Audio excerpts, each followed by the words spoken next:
Final desse percurso que começou em 3 meses atrás, em setembro, e vale a pena lembrar como nasceu esse curso. Esse curso faz parte de um programa maior de cooperação internacional entre a Prefeitura de Contagem e o governo italiano, e uma das atividades, a mais bonita talvez, é esse curso aqui. O curso de Política Habitacional e Desenvolvimento Urbano tem como objetivo capacitar técnicos e gestores das diversas secretarias da Prefeitura sobre a nova configuração da política habitacional com interface no planejamento urbano no contexto metropolitano.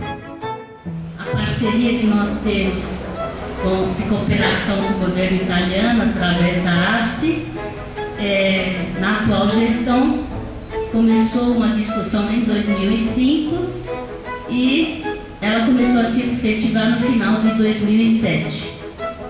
Em 2005, quando nós estávamos organizando os conteúdos dessa parceria, vimos a necessidade de criar um curso e objetivos específicos nos 3 níveis da cidade, né, nível macro, intermediário e local, de fortalecer políticas, métodos e instrumentos voltados à requalificação urbana dessas áreas informais, sempre com a perspectiva de uma visão integrada do que é o desenvolvimento, né? Porque eles têm uma relação muito grande com a casa, com o item casa, mas a casa no seu sentido mais amplo, não só a moradia, mas tudo aquilo que vem com ela, né, no nível da cidade.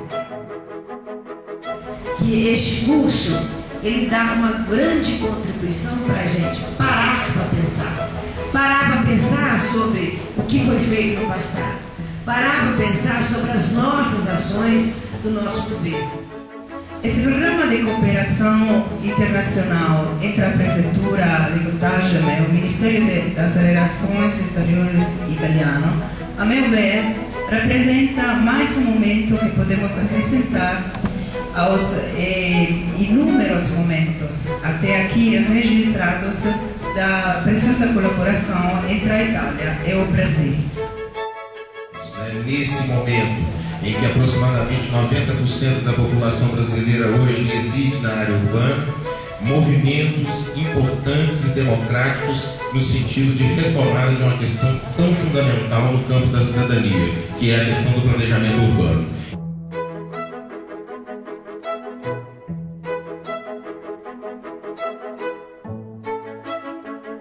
E aí você pode chegar lá, padronizar tudo, montar tudo, grandes terrenos na periferia, grandes áreas, terrenos, limpo. Aí você pode ter uma padronização maior, mas ainda depende muito de uma ação, eu diria, manufatureira. Tanto é que, se você for ver os próprios nomes que se chama oficial, mestre, aprendiz, né? Isso faz com que, na verdade, o custo da produção em relação aos outros mercadorias seja um custo muito alto. O estigma era sobre o corpo das pessoas, né? Se marcava o corpo das pessoas. O estigma, na origem da palavra, isso é uma marca que se fazia. Depois você começou a ser o estigma social, né? Então alguns grupos serem estigmatizados. E no caso aqui, a gente está falando de um território, não é o caso que aconteceu com a favela, de um território ser estigmatizado. A intersetorialidade não é uma escolha, é quase que um imperativo. Eu tenho que desenvolver políticas intersetoriais se eu quero, de fato, dar conta de abordar a pobreza na sua multidimensionalidade. Se eu tomar a dicotomia original do Lefebvre, separação fundamental seria assim: a cidade é o espaço da festa, do poder e da riqueza coletiva. O urbano é esse arremedo de cidade que serve só para o industrial.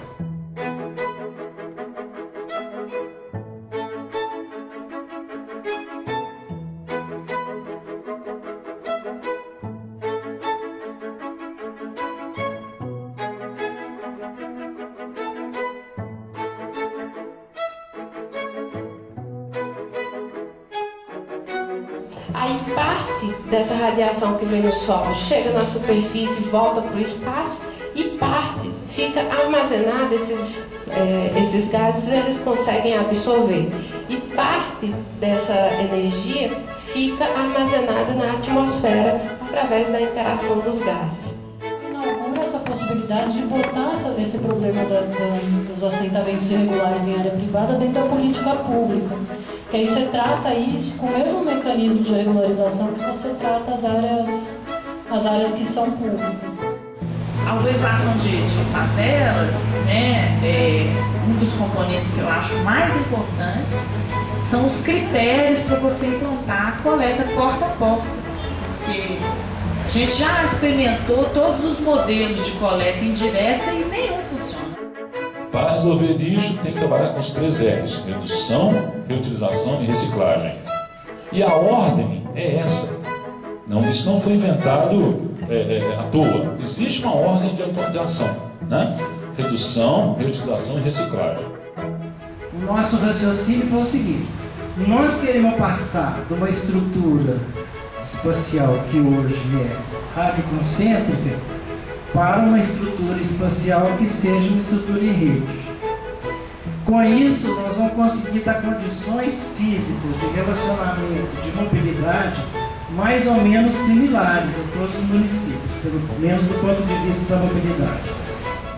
Na verdade, cada lugar requer um olhar específico, requer soluções específicas, requer fazer uma análise específica da situação concreta. E por isso que é muito importante ter técnicos que possam ter uma visão ampla, uma visão geral, portanto, para poder entender os processos e ao mesmo tempo estejam profundamente enraizados em cada lugar, para poder fazer essa leitura específica de cada lugar e buscar soluções próprias para cada lugar.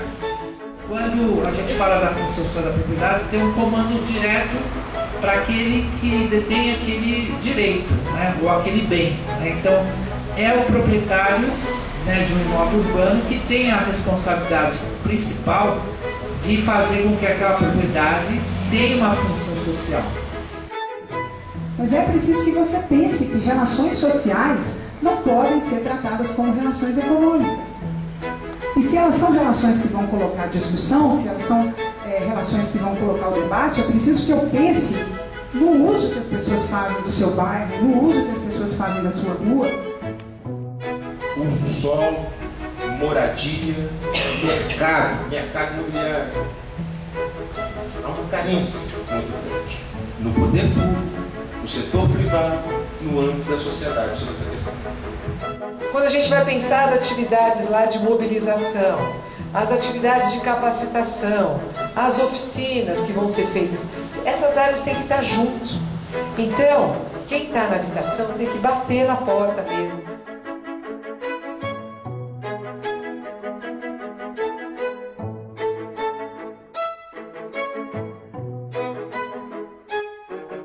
Projeto pode gerar essa intervenção integrada. Se não tem uma intervenção participativa, não existe, porque significa, de cima para baixo, impor algumas coisas.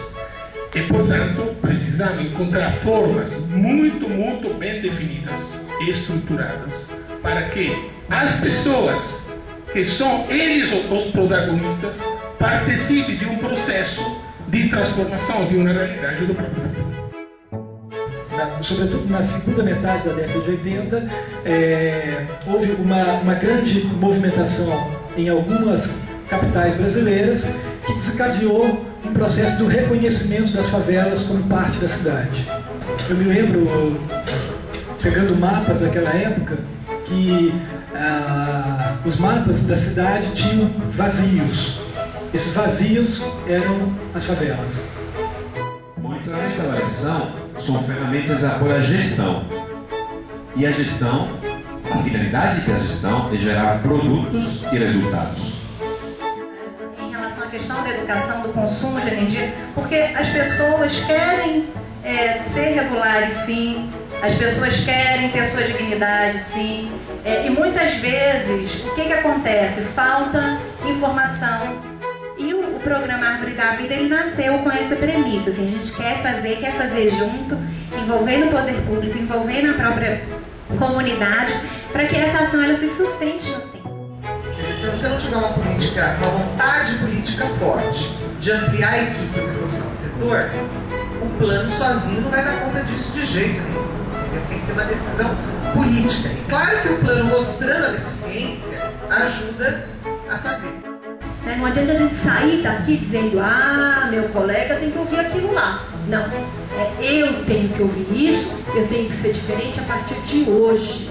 Eu tenho que utilizar o meu conhecimento a favor do desenvolvimento. Eu tenho que utilizar o meu conhecimento a favor do outro.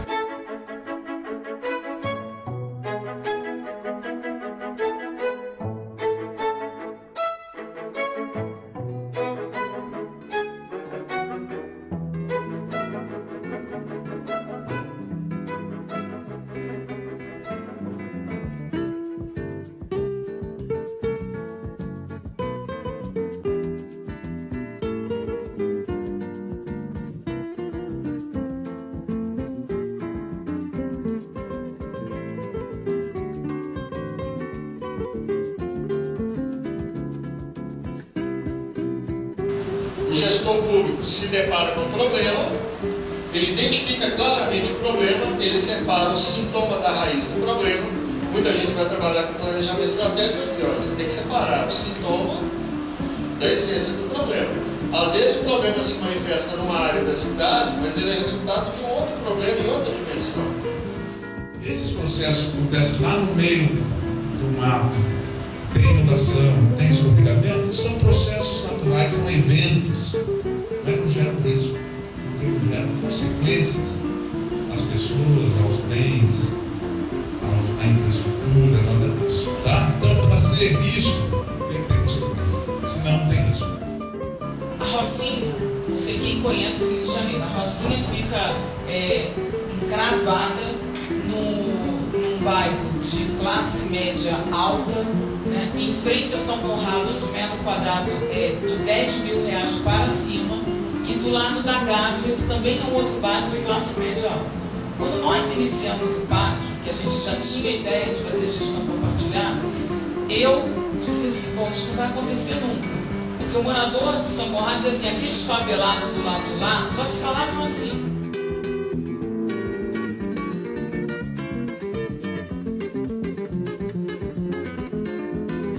Mas aí nós chegamos à conclusão que ia ser tão difícil para uns, fácil para outros, mas a dificuldade para os municípios ia ser muito maior para eles se adaptarem a um modelo nacional. Por quê? Porque nós queríamos depois trazer isso para o cadastro nacional. Momentos são ricos de debate, de reflexão, que com certeza vão contribuir muito para a formação dos nossos servidores e vão ajudar muito para a gente continuar construindo a nossa política municipal de educação. Afinal, está havendo grandes preocupações em busca da solução para o pauperismo. Então, nós não precisamos nos preocupar muito, por enquanto, com a desordem do mundo, se houver muita gente se ocupando disso que vocês estão se ocupando hoje. Em nome da CEDUC, a Secretaria de Desenvolvimento Regional e Política Urbana do Estado, dizer a importância de se discutir, como o professor mencionou, discutir uma área tão importante quanto a área de política habitacional e desenvolvimento urbano. Um curso voltado para o município de Contagem, mas de ter aberto essa oportunidade para que outros parceiros pudessem integrar a uma discussão tão importante como essa.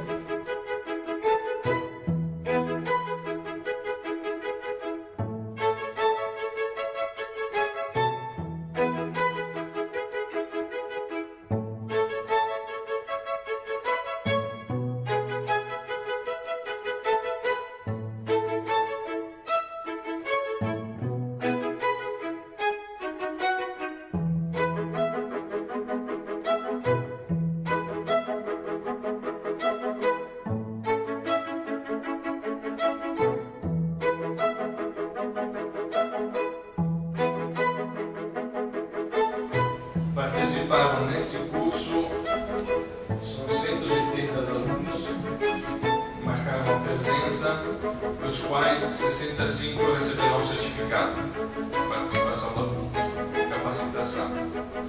Foram 36 professores que palestraram, que realmente foram os maiores exponentes a nível brasileiro, alguns internacionais, dessa temática, e foram várias instituições presentes, a partir da Prefeitura de Contagem, com as várias secretarias, Prefeitura de Nova Lima, de Belo Horizonte, de Ibirité, o Governo do Estado com a CEDU, a PUC, a Copasa, a ARCE, a CIDM e outras instituições da sociedade civil e empresas consultoras nesse tema.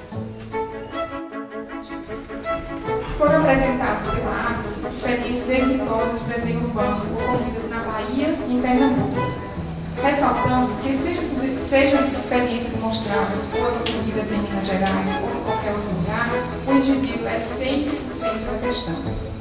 É nele suas diversas necessidades, enquanto pessoa, que pensamos ao planejar e intervir nas comunidades que trabalhamos, respondendo sempre à necessidade, à realidade que nos é apresentada. E com essa pessoa que nos relacionamos.